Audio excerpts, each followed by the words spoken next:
ይህ የምፅዓቱ አዋጅ ነጋሪ አገልግሎት ወቅታዊና ዕለታዊ ወጎችን በማቅረብ ትንታኔ የምንሰጥበት የተለያዩ እንግዶችንም በመጋበዝ የምናቀርብበት መድረክ ነው። መረጃዎችን ያጠናከረ ይዞልን የሚመጣው ፓስተር አለማየሁ ነሙ ሲሆን ፕሮግራሙን የመራና መሰናዶውን ኤዲት በማድረግ ወደ እናንተ የሚያቀርበው ይልቃል አስራት ነው። መልካም ጊዜ። ሻሎም ውድ የምፅዓቱ አዋጅ ነጋሪ አድማጮቻችን እንዴት ውላችኋል? ዛሬ እንግዲህ እንደተለመደው ሐሙስ ነው። የሐሙሱን ደግሞ መረጃ ወደ እናንተ ለማምጣት ከፓስተር አለማየሁ ጋር ዳግም ተገናኝተናል። በትላንትናው ዕለት የዜና ወጃም ስለነበረ አልተገናኘንም። ዛሬ እግዚአብሔር ፈቃድ ሆኖ ተገናኝተናል። የዓለማችንን ወቅታዊ ጉዳዮች ለመወያየት ፓስተር አጠገቤ ይገኛል። ምን ጉዳዮች ተከናወነው የሚለውን እንግዲህ ኋላ ላይ ያጋራናል። ተመልሰን እንመጣለን። ይልቃል አስራት ነኝ ከምፅዓቱ አዋጅ ነጋሪ አገልግሎት። ውድ አድማጮቻችን የዓለማችን ወቅታዊ ጉዳይ ከድጡ ወደ ማጡ በመሸጋገር ላይ ይገኛል። እንግዲህ የዓለማችንን ሰላም ያሰፍናል ተብሎ የተጠበቁት ስምምነቶች አደጋ ላይ እየወደቁ ይገኛሉ። በነዛ ጉዳዮችም ዙሪያም በሌላውም ፓስተር ይዞልን የመጣውን መረጃ ያጋራናል። በቅድሚያ ሰላምታ ላቅርብና በቀጥታ ወደ ውይይታችን እናመራለን። ሰላም ላንተ ይሁን ፓስተር፣ እንዴት ነህ? እንብላለሁ ወንድም ይልቃል። እግዚአብሔር ይመስገን። ዛሬ እንግዲህ ድጋሚ ተገናኝተናል። ከማክሰኞ በኋላ ተጠበቀው ሳይሆን ቀርቶ አሁን ደግሞ የሚሰማው ወሬዎች አሉና እነዛ ወሬዎች ልታጋራን ተገናኘን። እስኪ እንግዲህ መረጃውን አቀብለን። እንግዲህ በዩክሬንና በራሽያ መካከል ያለው ነገር ትንሽ አውሮፓውያኖች ጣልቃ እየገቡበት ነገሩ እየከረረ እየመጣ ነው ያለውና የአሜሪካና የሩሲያ በቡዳፔስት ያለው ቀጠሮ መያዛቸው ይታወቃል። ነገር ግን አሁን ላይ እየወጣ ያለው መረጃ ቀጠሮ ላልተወሰነ ጊዜ እንደተራዘመና ምናልባትም ሊደረግም ላይደረግም እንደሚችል ነው እየተነገረ ያለው። ለምንድን ነው የሚለው ነገር ስንመለከት እንግዲህ ቭላዲሚር ፑቲን ከዶናልድ ትራምፕ ጋር በተነጋገሩት አጀንዳ ከዶናልድ ትራምፕ ከዩክሬኑ ፕሬዝዳንቱ ጋር ተነጋግረው ነበርና በተለይም ደግሞ የዩክሬኑ ፕሬዝዳንት ዘለንስኪ መልቀቅ የሚገባቸውን ግዛት ያንን ግዛት አንሰጥም ማለታቸው እንደሆነ ታውቋል። እነ ዶንባስን ማለት ነው።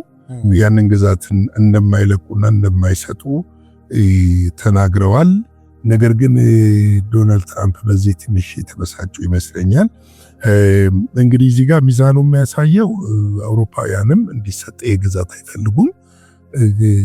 አሁን ከአሜሪካ ጋር ከመሆን ይልቅ ከአውሮፓ ጋር መሆን የመረጡ ይመስላል ዘለንስኪ እና ስለዚህ ዶናልድ ትራምፕ በጣም አሳዝኗቸዋል።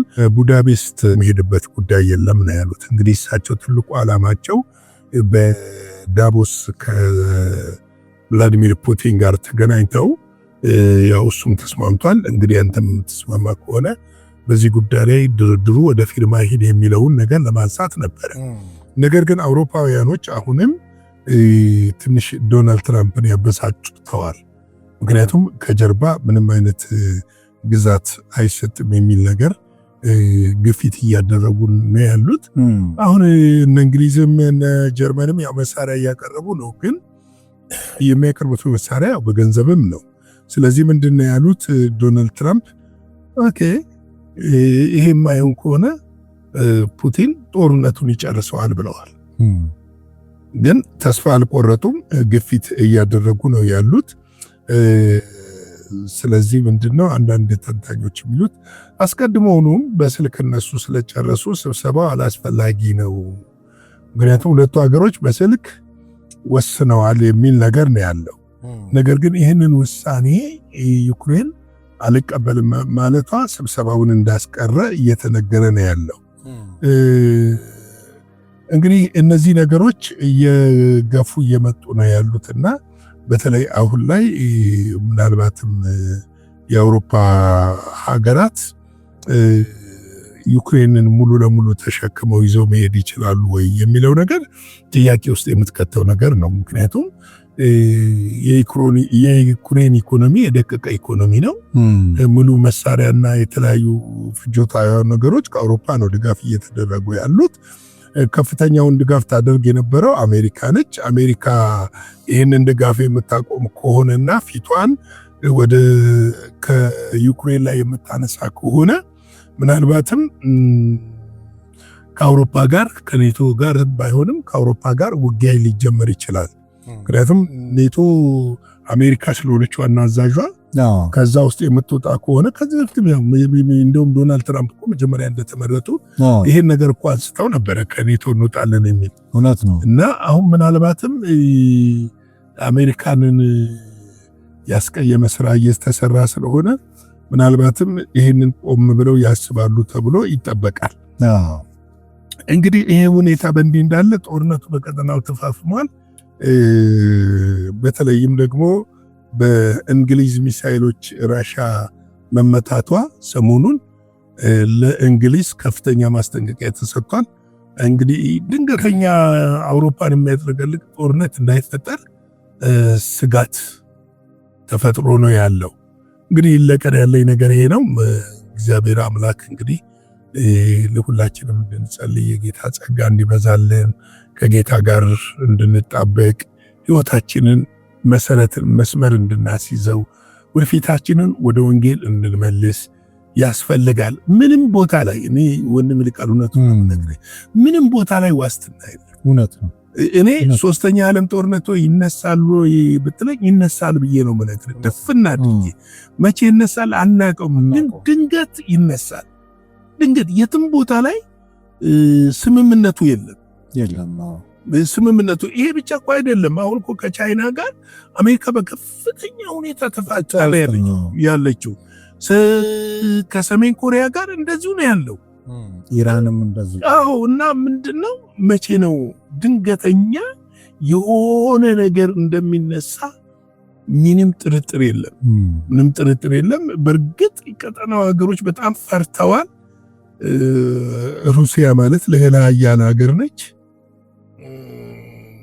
እንግዲህ ይህች ሌላ ኃያል ሀገር አውሮፓውያን እስካሁን የቆሙት በአሜሪካ ድጋፍ ነው፣ በአሜሪካ ጥበቃ ነው፣ በአሜሪካ ማስፈራራት ነው። ምናልባትም አሜሪካ እጇን ከዚህ ውስጥ እንዳሉ ዶናልድ ትራምፕ የሚያወጡ ከሆነ ለቀጠናው ከባድ ስጋት ነው ማለት ይችላለሁ። ለዛሬ ቀን ያለኝ እንግዲህ መልእክት ይህንን ይመስላል። በምሽት በሌላ መልእክቶች እንገናኛለን። ጌታ ጸጋ ሰላም ከእናንተ ጋር ይሁን። ሻሎም። እውነት ነው ፓስተር፣ እንግዲህ እግዚአብሔር አብስቶ ይባርክ። ትክክለኛውን መልእክት ነው ያስተላለፍከው። እኔም እምነቴም እንደዛ ነው። የትኛውም የዓለማችን ክፍል በተፈጠሩ የግጭቶች መሃል ስምምነቶች ይኖራሉ ብዬ አላስብም። ስምምነቶችን ሊያደርግ የሚችለው ብዙ ጊዜ ተናግረናል። ለተወሰነ ጊዜ ሐሳዊው መሲህ ይሆናል። ከዛ ዘለቄታውን ደግሞ የክርስቶስ መንግስት በምድራችን ላይ ሲሰፍን ያኔ ነው ዘላለማዊ ሰላም ልናገኝ የምንችለው።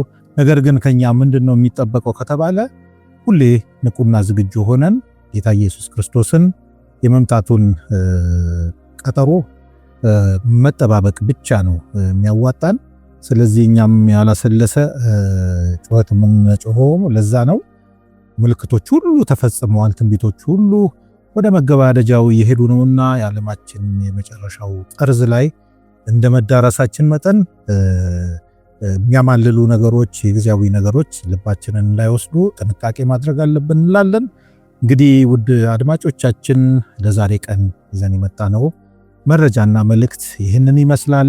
ማምሻውም እንደዚሁ ወሳኝ የሆኑ መረጃዎችን ከወዲሁ ይዘን እንደምንመጣ ማሳሰብ እንወዳለን። እስከዚያው ድረስ ሻሎም። ለዛሬ ይዘን የመጣነው ወቅታዊ መረጃ ይህንን ይመስል ነበረ። በሌላ ጊዜ በሌላ መሰናዶ እስከምንገናኝ ሰላም ለእናንተ ይሁን።